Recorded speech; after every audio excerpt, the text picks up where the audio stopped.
This is a special ICI news update with Jim Sr., the mayor. Hey, a lot of good things last night. Certainly a long meeting. It went past 7:30.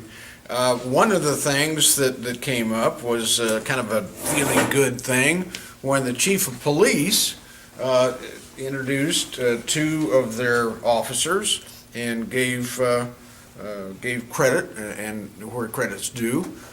Officer Buckaloo came upon a crash, and just as it was happening, the vehicle rolled on its side, went into the ditch, and burst into flames.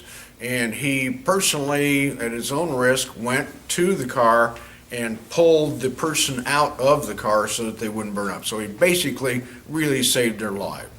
The other person was the dispatcher, who really kept her calm and got everything organized and very businesslike in relation to the fire at the Golden Age nursing home. Anytime you have a fire at a nursing home, that gets everybody excited because, of course, most people in a nursing home can't run away from it. So you got to have lots of people, lots of equipment, lots of stretchers and all that sort of thing. And she called everybody she was supposed to, did a good job, got it all coordinated, and was, so really there's two heroes really kind of in Centerville that the Chief Demery brought up.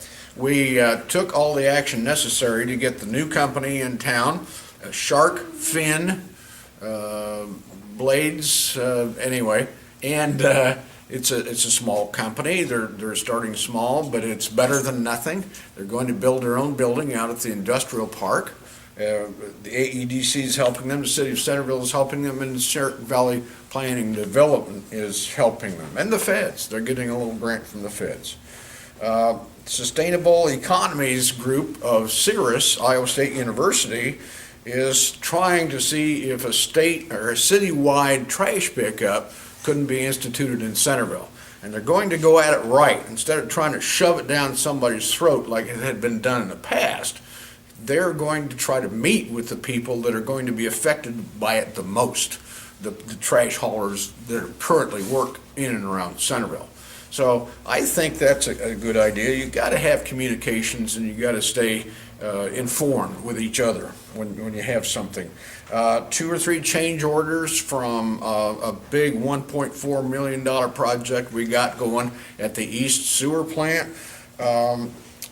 Really lots and lots of things. The Bob Group got permission to solicit donations at the junction of Highway 2 and 5. One big thing we had, and I'll make this the last, was the fact that the airport, it needs to expand not the runway, but the area that they own around the runway. The FAA says you've got to do this. The nice thing is the FAA is going to pay for most of it, but we got a report last night on what's being done, how far they've come, and what we have left to accomplish. One big thing was we saw the appraisals of the land.